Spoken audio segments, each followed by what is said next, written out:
Welcome to channel 18. చూస్తూనే ఉండండి మా ఛానల్ 18 న్యూస్.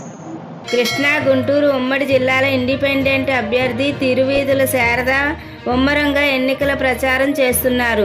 ఈ సందర్భంగా విజయవాడ గాంధీనగర్లో ఆమె ర్యాలీ చేపట్టారు. పట్టుభద్రాలకు కరపత్రాలు అందిస్తూ బ్యాలెట్ సీరియల్ నెంబరు 24 వద్ద మొదటి ప్రాధాన్యత ఓటు వేసి గెలిపించాలని అభ్యర్థించారు. అనంతరం ఆమె మాట్లాడుతూ ఎన్డీఏ కూటమి ప్రభుత్వం ఏర్పడిన తరువాత ఉద్యోగాలు, పెన్షన్దారులు, వాలంటీర్లు ఎన్నో ఇబ్బందులు పడుతున్నారని చెప్పారు. వారు మాట్లాడుతూ ఇబ్బందులు చాలా సార్లు తన దృష్టికి తీసుకొచ్చారని, వారి తరపున ఉద్యమాలు చేశానని గుర్తు చేశారు. చదువుకున్న పట్టుభద్రాలందరూ ఆలోచించి ఒక మంచి నిర్ణయం తీసుకోవాలని, పట్టుభద్రాల సమస్యలపై పోరాడే తమకు మద్దతు ఇవ్వాలని కోరారు. మేనిఫెస్టోలో వాలంటీర్లకు 10,000 రూపాయల గౌరవ వేతనంతో ఉద్యోగ భద్రత కల్పిస్తామని చెప్పిన చంద్రబాబు నేడు వారిని వీధుల్లో నుండి తీసివేసి రోడ్డున పడేశారని ఆవేదన వ్యక్తం చేశారు. వాలంటీర్లకు తన మద్దతుగా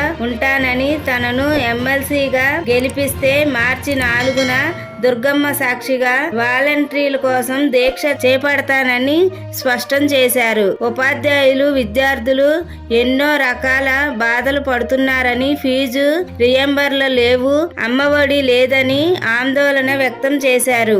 ఇలాంటి అంధకారమైన నిరసహాయతనాన్ని ప్రదర్శిస్తూ కూటమి ప్రభుత్వం మిన్నుకుంటున్నారు. పట్టుభద్రాల తనను గెలిపిస్తే నిరంతరం వారి సమస్యల పరిష్కారానికి కృషి చేస్తామని చెప్పారు. మీడియా సోదరులకు, మిత్రులకు, శ్రేయోభిలాషులకు అందరికీ మీ తిరువీధుల శారద నమస్కారాలతో